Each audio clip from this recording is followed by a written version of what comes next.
अस्सलाम वालेकुम dear students. आज का जो हमारा टॉपिक है वो है मैकेनिज़्म ऑफ ब्रीथिंग। लेकिन लेक्चर स्टार्ट करने से पहले आप लोगों से एक छोटी सी दरख्वास्त है कि अगर आप लोगों ने अभी तक चैनल को सब्सक्राइब नहीं किया है तो सबसे पहले चैनल को सब्सक्राइब करें और साथ में बेल आइकन को ज़रूर दबाएं। तो चल लेते हैं अपने टॉपिक की तरफ। हमारा टॉपिक है mechanism of breathing. Mechanism of breathing, ये जो ब्रीथिंग है ये कंसिस्ट, यानी ये जो ब्रीथिंग है ये मुश्तमिल होता है दो पेजेस पर क्या मुश्तमिल होता है, कंसिस्ट टू पेजेस पर मुश्तमिल होता है। इसमें एक में हम क्या करते हैं कि इंस्पिरेशन, दूसरा को हमारे साथ क्या होता है एक्सपिरेशंस। एक में हम हवा को इनहेल करते हैं, दूसरे में हम हवा को एक्सहेल करते हैं। जो इंस्पिरेशन का जो अमल है इस पेज में, यानी इस अमल में हम जो ब्रीथिंग यानी ब्रीथिंग के इस अमल में जो वॉल्यूम होता है, चेस्ट कैविटी का जो वॉल्यूम होता है वो क्या हो जाता है, इंक्रीज हो जाता है, यानी बढ़ जाता है। जिस जिसकी वजह से जो प्रेशर होता है लंग्स में वो डिक्रीज हो जाता है, यानी वॉल्यूम जब बढ़ जाए तो प्रेशर डिक्रीज हो जाता है, यानी इनवर्स रिलेशन है।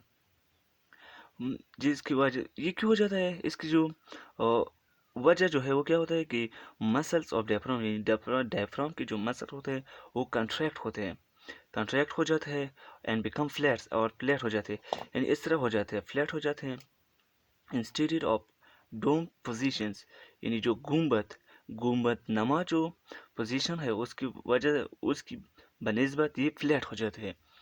और दूसरा जो पॉइंट्स था वो क्या होते हैं कि इंटरकोस्टल जो मसल होते हैं रिब्स और रिब्स के दरमियान जो इंटरकोस्टल मसल होते हैं वो कंट्रैक्ट होते हैं, जिसकी वजह से एटमॉस्फेरिक जो एयर है उस एटमॉस्फेरिक एयर वो लंग्स की तरफ आते हैं, रशेस इनटू लंग्स की तरफ आते हैं।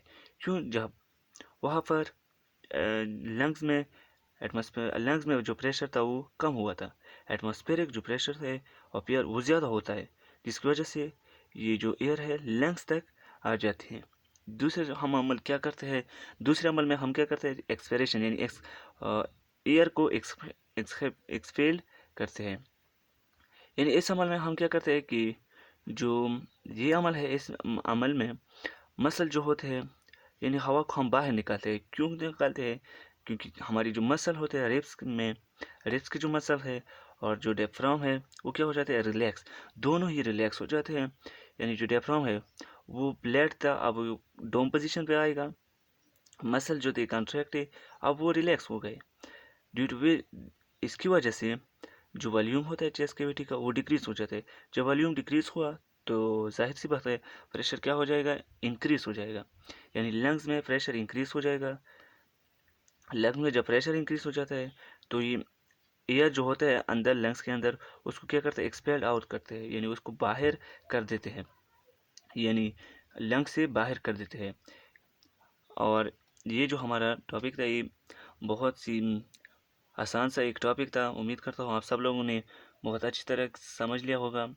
अपना बहुत ख्याल रखिए। अल्लाह हाफिज़।